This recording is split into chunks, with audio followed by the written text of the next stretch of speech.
We're gonna get this hackberry, get it out. We're gonna lift it over to the house. Now, not yet, not yet.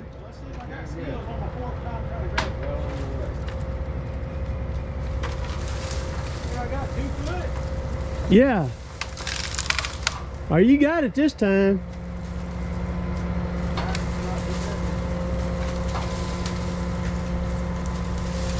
You want us to cut the butt end of it off, or can you go all the way out with it? I'm trying to go that way a little bit. All right.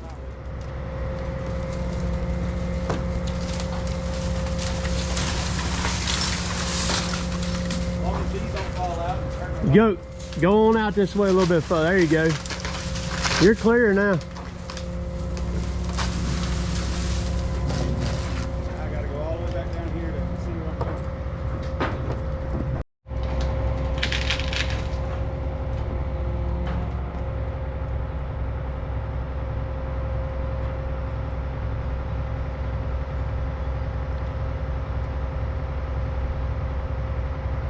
My camera's running.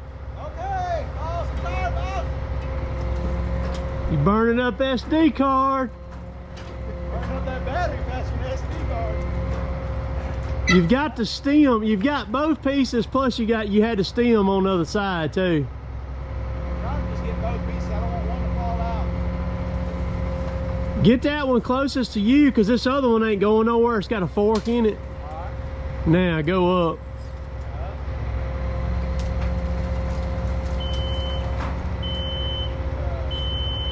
You're gonna have to cut it.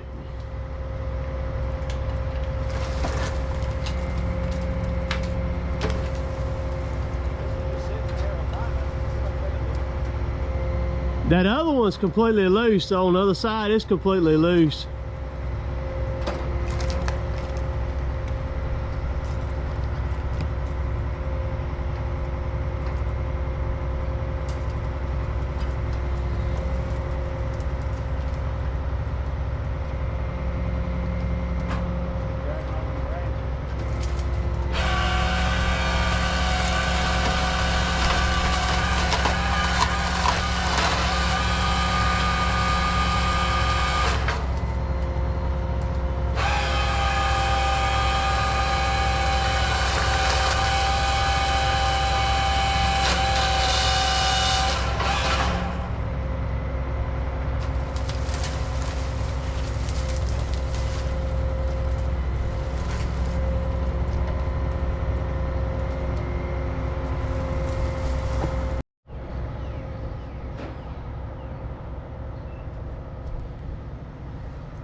I forgot I had those clips on my card when I was digging through it the other day and happened to see them. Going to talk about the Tremec a little bit and the different equipment that is available for, you know, arborist work, tree care, things like that now. Just an incredible amount of stuff. The gear and the equipment has evolved so much over the past few years. It's crazy what's out there and available. Also, it's pretty crazy expensive too, but it can make your life a lot safer, a lot easier, and a lot more efficient too, if you're in the right areas. I mean, everything that you do, no matter whether it's like what I used to do logging wise in the woods, or if you're doing tree work, every area is a little bit different. And you kind of have to work with what suits best in the area that you're located in. So some areas you may not be able to generate enough money to, you know, to run a Tremec or a Merlot or a Crane or something like that. And then you got different areas where there's, you know, enough money there being generated that you can, you know, that you can get away with running that kind of stuff like that. Anything that you do, efficiency is the name of the game. The more efficient you are, the more money that you make and that you can put in your pocket, or you should anyhow. And that's where the Tremec, cranes, all that kind of stuff like that. You see a lot of Merlot stuff now, all those grapple saw heads running around and, doing their different things. Cinnabogan machines are really big. They're coming out with stuff. I think the TreeMech, kind of the specs on it, like the one that Michael has, Rooks, the lateral reach on that thing is 98 feet. Its capacity is 1,700 pounds at 98 feet. Well, you've got a 400-pound head there, so you got to subtract that away from it, so that drops you back to roughly 1,300 pounds. 1,300 pounds at 98 feet out away from you is a pretty dang good bit of weight.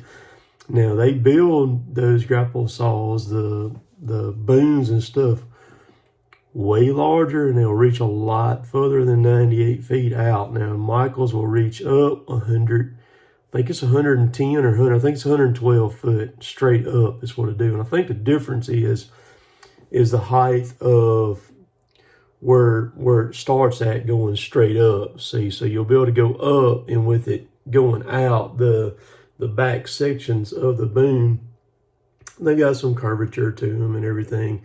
And so when you're going out, you lose that height from the ground up also.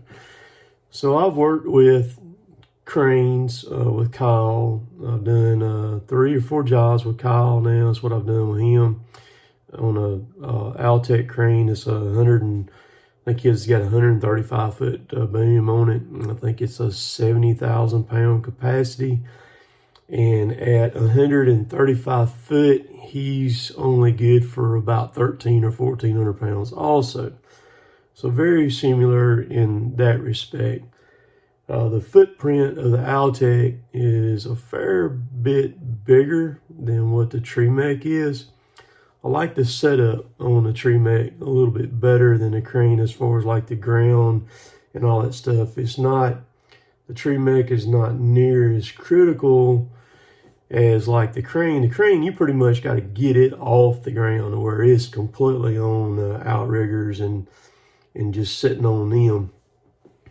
The TreeMech, you don't necessarily have to do that. You're just basically using the outriggers on it as, like outriggers on a backhoe or something, is what you're doing.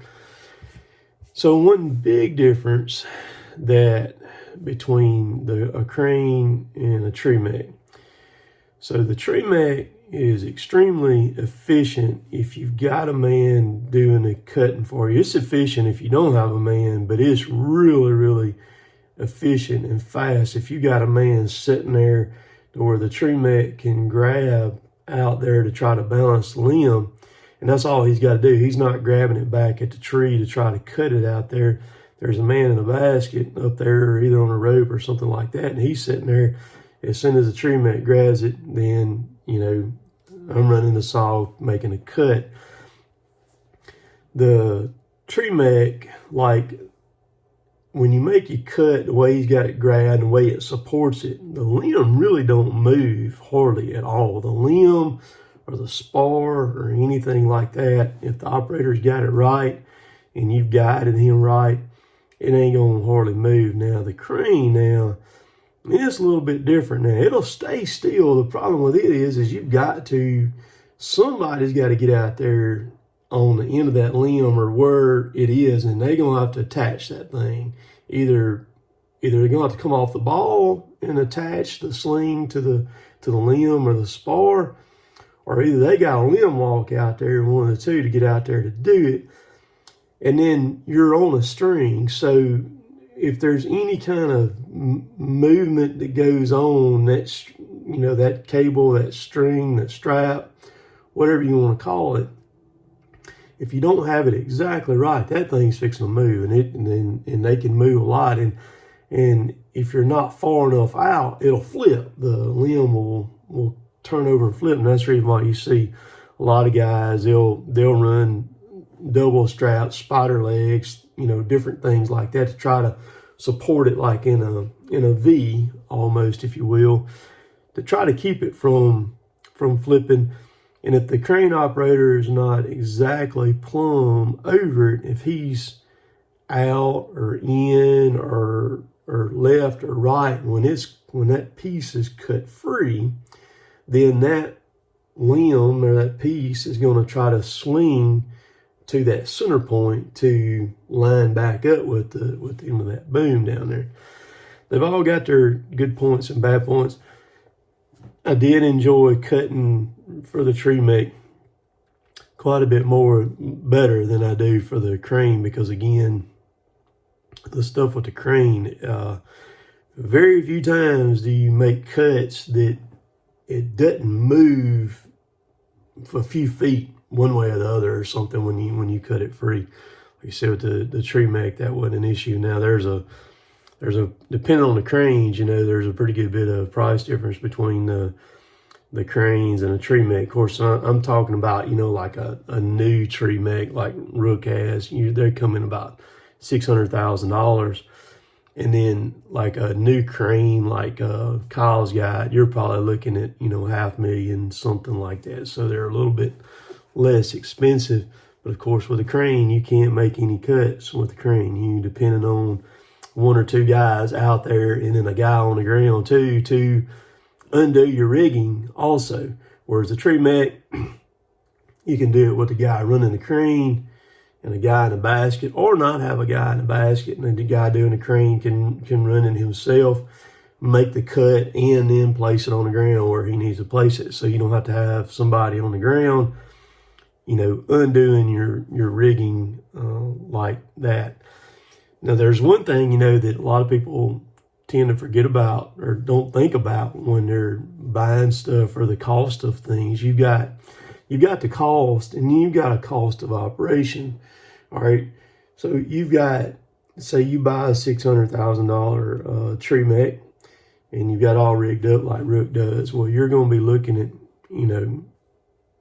between $15,000 and $20,000 a year just in insurance on that one piece of equipment that you've got running around. So all of a sudden you've got this thing, it costs this amount of money, and then you've got to pop that insurance on top of it. And then also you've got to feed it with fuel, and you've got to put a tag on it, and you're going to have to put, a big truck tag on it. Those are not very cheap either.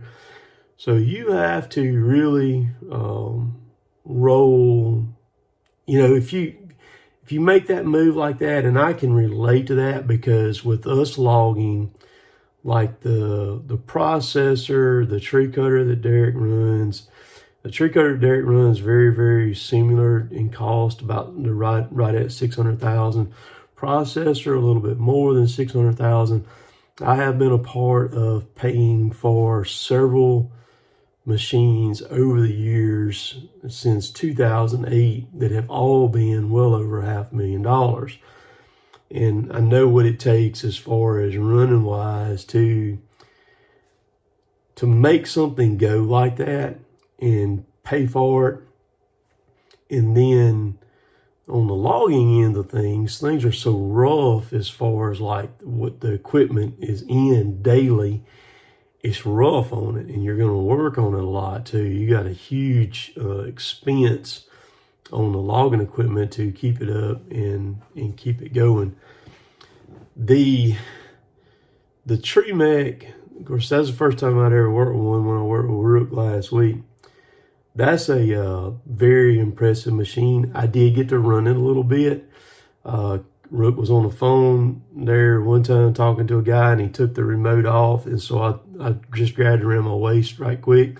Had a few picks to make off the top of the house. It wasn't really too bad, where I could look down at the controls and see what what the controls were, and then see what I needed to do with the piece. Very, very smooth machine. There were some people talked about mentioned the saw about it, cutting. Was it not cutting right or anything like that? So here's the thing on the saw on that thing.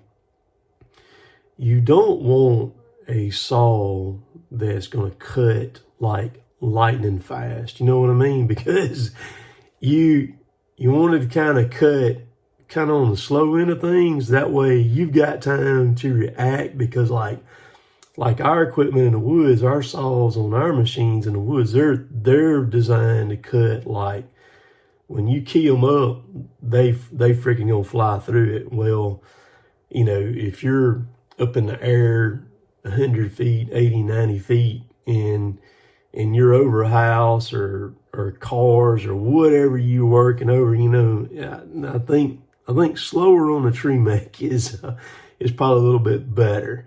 It runs a 404 pitch chain. And of course, also too, you know, even if you've got it sucked all the way in, you know, like I said a while ago, that thing will reach out 98 feet all the way out.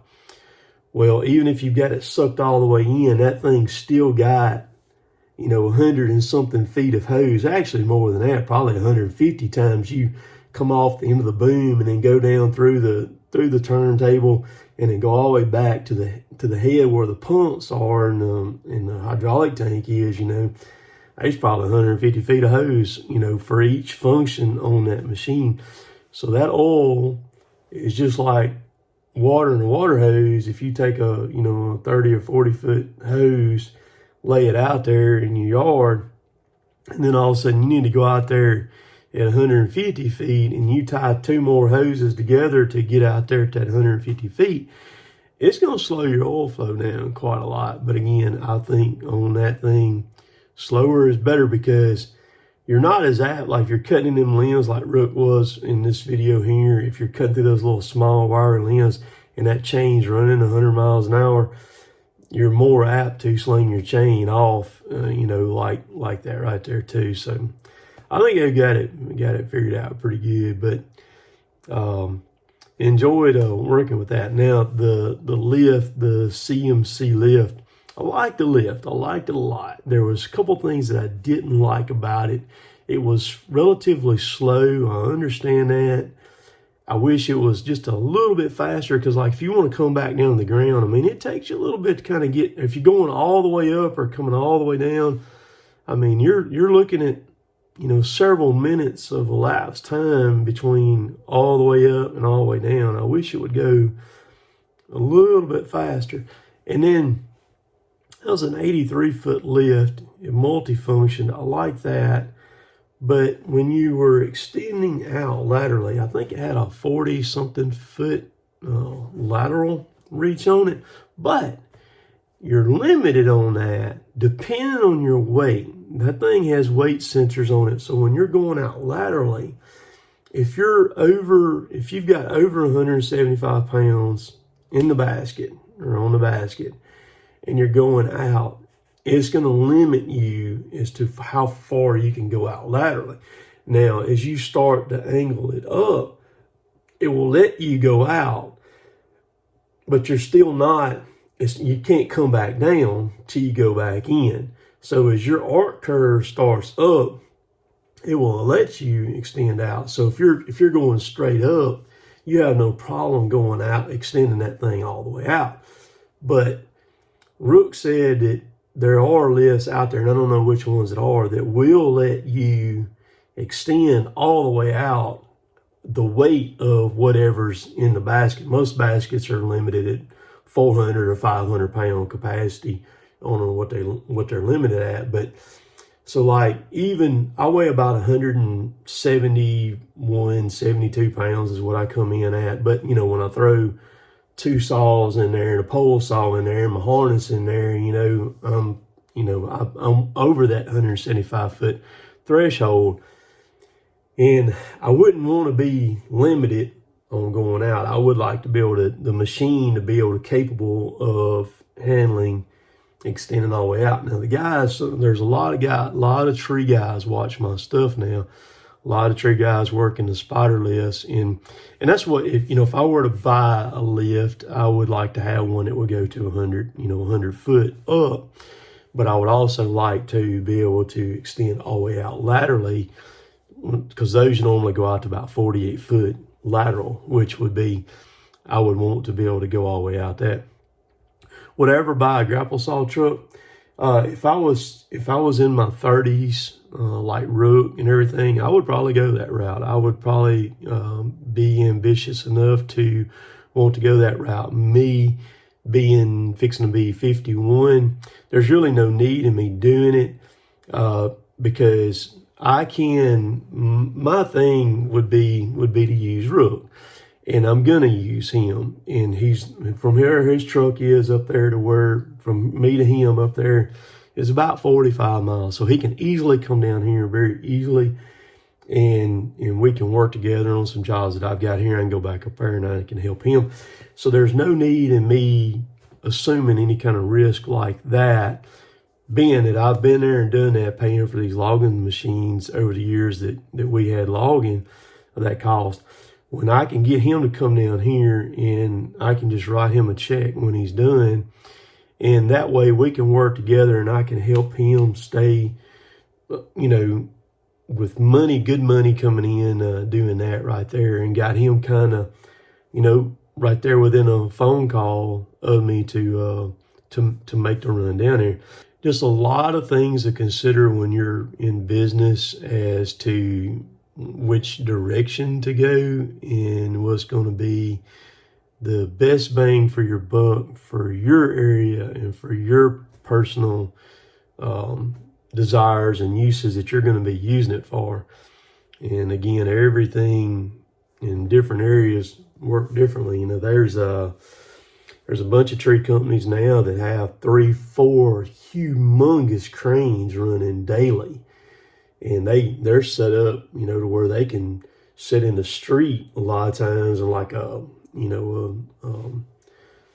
10 to 18-inch diameter DBH tree, they can reach from the dang street, pick a climber up, set him over the house, and he, attach the top of the tree, and then he bails all the way down the ground and makes one cut at the ground, and the crane lifts the whole dang tree slap over the house into the road, sets it down, and a army of guys, process it up real quick, and they're not there a lot of times. They won't even be there in an hour, and they're gone, and mow it down real quick, and that's how you make money right there. But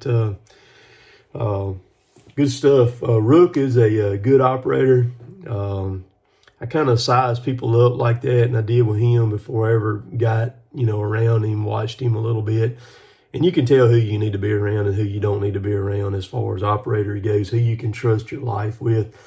And I completely trust everything with him.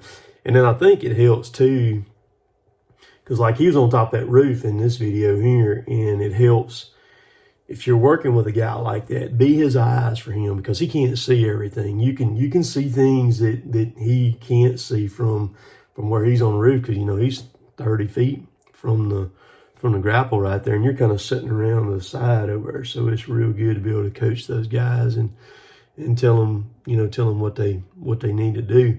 But if you want to see all the video footage from the week up there in Amory where the tornadoes come through, just scroll back, man. Those videos have gotten worn out as far as views goes. People have really been watching those views, and I appreciate that. Later, taters.